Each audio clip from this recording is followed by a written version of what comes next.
Okay, so for partial baths, you have to make sure that the resident, first you have to make sure that the resident is undressed. I'm using a teddy bear, so it's undressed. But you would help position the resident, help them get undressed, help make sure that they're completely covered with, the bath blanket. And then, so let's say that I have one basin of soapy wet water, and then another basin of just regular water. You would start, you have your folded rag, and you have to start at the eyes. You go inner to outer, and then you make sure that you're using different parts of the towel, inner to outer. And so it's basically just top to bottom. So from the eyes, you would do the rest of the face, cleanest to dirtiest.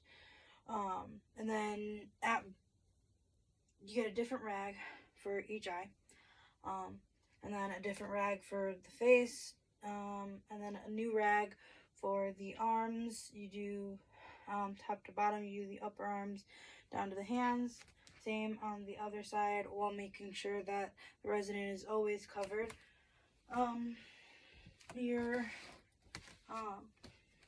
Make sure that you're using a separate towel to dry the resident.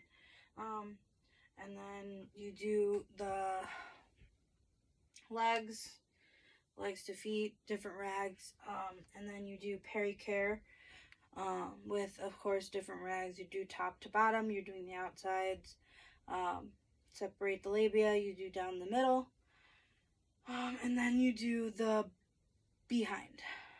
Make sure that's clean, with clean new rags. Always use new rags, never use the same rag twice. And then once the resident is done, you've washed, rinsed, and dried every part of the resident. Make sure that they are dressed and positioned. Do your completion tasks. So make sure that the bed is back into the original position. Make sure that they have their call light, and yeah.